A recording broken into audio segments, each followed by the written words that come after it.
느타리버섯은 표고버섯이나 팽이버섯, 모기버섯, 새송이와 같이 우리들이 자주 먹는 버섯 중에 하나입니다.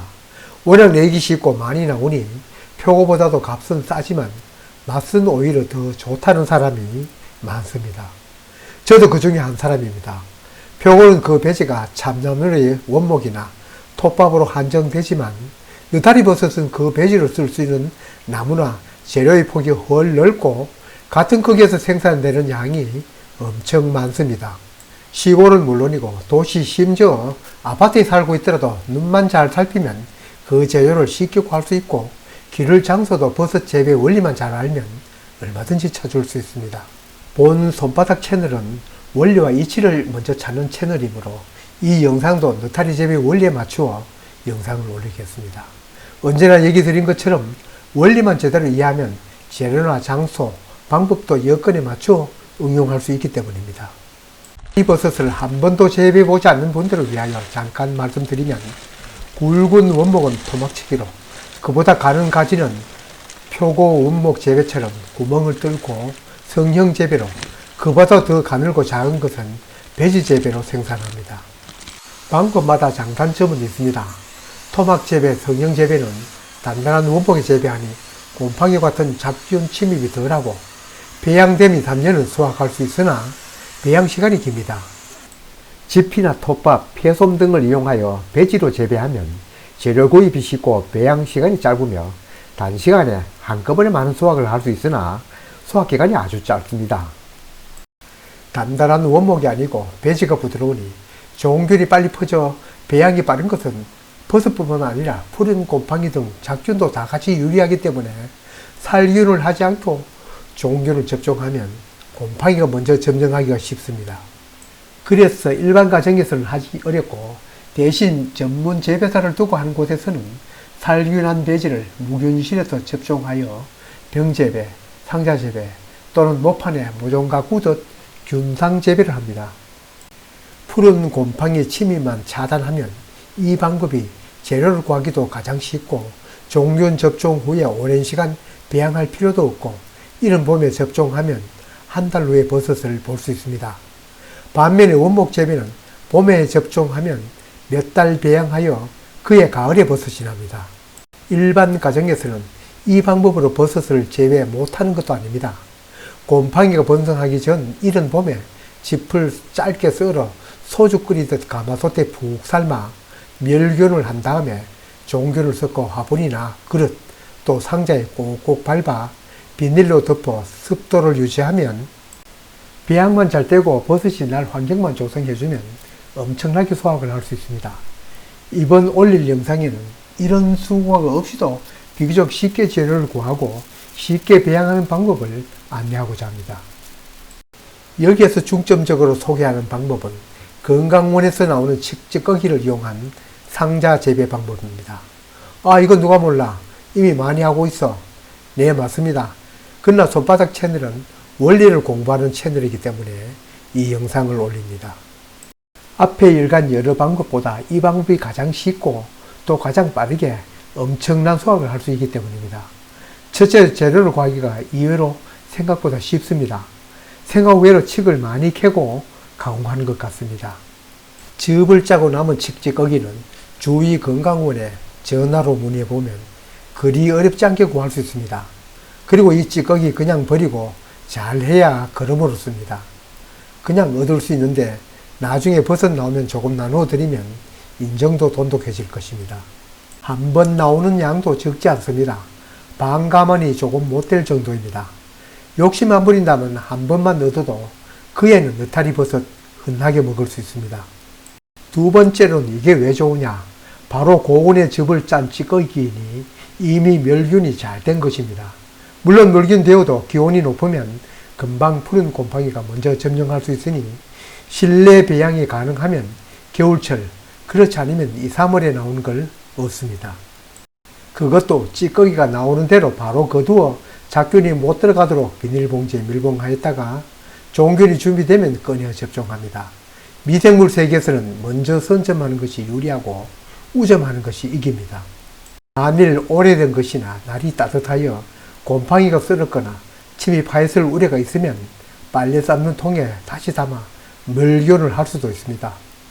좋은 균은 한 병에 3,000원 내외로 하는데 검은 느타리, 노랑 느타리 등이 있습니다.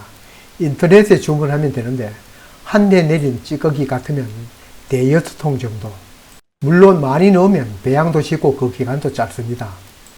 좋은 균 병은 조심스럽게 배를 가르고 꺼내어 가루가 되도록 손으로 비벼 붓습니다. 덩어리 된 배지는 플러스 배지 양과 좋은 균 양을 가늠하여 고루 섞이도록 합니다. 좋은 균과 섞은 배지 수분 정도는 두 손으로 꼭 눌러 짰을 때 물이 스며날 정도인데 조금 더 많아도 괜찮습니다. 손바닥 농장은 배양통을 브루베리 가두리 쓰려던 장판지에 구멍을 뚫어 쓰고 또 하나는 못 쓰는 양동이에 옆에 구멍을 내어 큼지막하게 담아놓고 배양하려고 합니다. 비닐봉지에 담든 상자에 담든 그건 맘대로입니다. 봉이 크면 클수록 옆에 구멍을 내어놓으면 배양할 때나 버섯이 나올 때 유리합니다. 버섯균은 호기성, 즉 산소를 빨아들이고 이산화탄소를 내뿜습니다. 버섯균을 배양하든 배양된 곳에 버섯을 생산하든 딱 세 가지는 유념해야 합니다. 작업을 하면서 구체적으로 말씀드리겠지만 온도, 습도, 공기, 그리고 보너스로 광도입니다. 좋은 균과 섞은 배지를 밑바닥부터 차곡차곡 재입니다. 바닥과 맨 위는 좋은 균이 더 많이 섞인 것을 넣습니다. 잡균이 들어오는 대문이니 버섯균이 우점하도록 침입을 막는 것입니다. 맨 배지를 재이면서 부순 좋은 균을 켜켜이 뿌릴 수도 있습니다. 그러나 미리 골고루 섞어 재이는 것이 균사가 더 빨리 퍼질 것입니다. 푸석푸석하게 쌓으면 나중 버섯을 오래 딸 수 없습니다. 그러니 망치로 두드리듯 발로 밟든 단단하게 만드는 것이 좋습니다. 밟을 때는 위에 비닐을 깔고 밟으면 쉽습니다. 앞에서 언급한 것처럼 버섯은 호기성입니다. 그러나 균사가 퍼지는 배양 시에는 그렇게 많이 필요하진 않습니다. 그러니 수분 유지를 위해 비닐로 싸는 것이 좋습니다. 이건 원목 재배에서도 마찬가지입니다. 이제는 균사가 하얗게 퍼지도록 배양하는 일이 남았습니다. 버섯이 살기 좋은 온도는 다른 생물과 비슷하게 25도 전후입니다.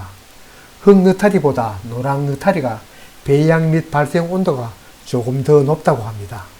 유념해야 할 일은 버섯의 적인 푸른 곰팡이는 이보다 좀 더 높은 28도 전후로 버섯보다는 다소 높습니다. 이를 잘 이용해야 합니다. 배지에 아직 좋은 균이 번식하지 않은 상태라 곰팡이균이 침입하기 쉬우니 25도보다 조금 낮추는 것이 배양 시간은 조금 더 걸리지라도 안전합니다. 온도 조절 장치가 있지 않으니 이 온도 비슷한 곳에서 배양하거나 아니면 시기를 그때 맞춰 배양합니다. 그리고 균사 배양에 빛은 방해가 됩니다. 수분 유지와 함께 빛을 차단합니다. 이렇게 두고 가끔 열어보는 것이 좋습니다. 첫째는 환기를 위해서이고 두 번째는 수분 유지를 위해 건조하면 물을 살짝 뿌려서 덮어줘야 합니다. 이렇게 밑에 대야나 다라이를 받치고 방 안에 둘 수도 있고 아파트 같으면 베란다에 둘 수도 있습니다. 기온이 높은 여름 재배는 어렵습니다. 곰팡이 때문입니다. 봄과 가을 재배가 가장 유리합니다. 겨울 재배는 가온이 되어 있겠죠. 이건 종균 접종한 지 한 달이 된 배지입니다. 손바닥 농장 하우스 한 켠에 쌓아둔 건데 그렇게 배양 재곤이 아니어도 시간이 흐르니 이렇게 하얗게 잡균 없이 잘 배양되었습니다. 대신 집에서 배양한 것은 가대기 부엌에 두었었는데 농장에 와 있을 동안 낮 온도가 너무 올라 사멸하였습니다. 최고 온도계가 무려 48도를 가리킨 것을 볼 수 있었습니다. 배양도 덜 된 것이 그런 고온에 잠시는 몰라도 며칠간에는 노출이 되었으니 무사할 리 없습니다. 버섯 재배는 고온과 곰팡이를 조심해야 합니다. 버섯은 무조건 40도 정도의 고온이 넘어가면 위험합니다. 낮은 것은 속도가 내려서 그렇지 안전합니다.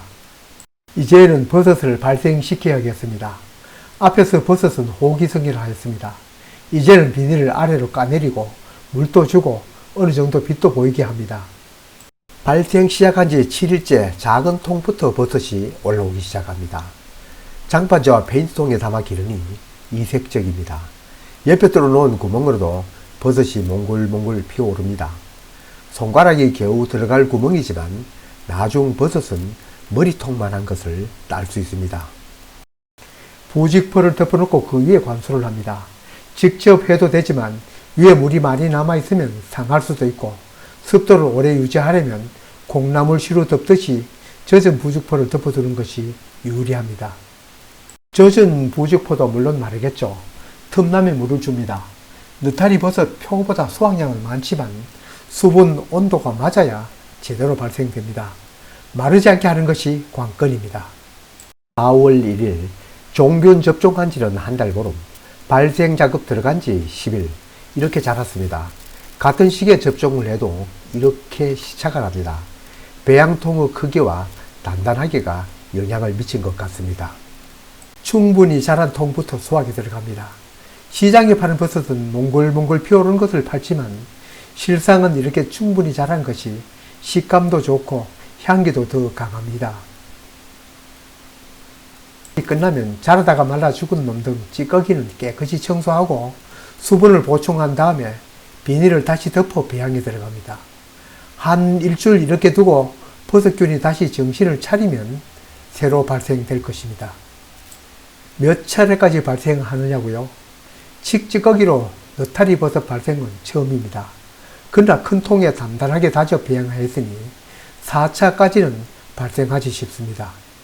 만일 2차 발생 후 온도가 높아지는 여름이 되면 시원한 곳이나 그렇지 못하면 그늘진 곳에 땅에 묻어두었다가 가을 제온도가 되면 그때 꺼내서 발생시키면 되지 싶습니다. 어쨌든 이 덩치의 나무 토막보다는 수명이 짧지만 대신 한 번에 올라오는 버섯 양은 훨 많습니다. 나무 토막으로 배양된 버섯은 이만큼 짧은 시기에 발생되지도 않고 한 번 발생하는 양도 적습니다. 표고 원목 재배처럼 성형 종균으로 키운 것은 버섯은 깔끔하지만 생산량은 더 적습니다. 여러 가지 방법으로 느타리 버섯을 재배해 보았지만 우리 가정에서 할 수 있는 것 중 칡찌꺼기로 재배하는 것이 가장 쉽고 가장 풍성하게 버섯을 딸 수 있습니다. 버섯 발생에 좋은 재료에다 고온 고압의 멸균까지 되었으니 이걸 바로 받아 느타리 종균 사서 섞어 25도 저온 가까이 두고 수분 유지하면 한 달이 못 되어 우람한 버섯 구경할 수 있습니다. 쫄깃쫄깃한 식감에다 버섯 향, 건강에도 좋지만 우선 이 자체가 꽃이고 분재입니다. 균사가 하얗게 퍼지고 까만 머리 버섯이 자라는 신기함, 이것도 다른 곳에서 찾아보기 어려운 느타리 버섯 재배의 묘미입니다.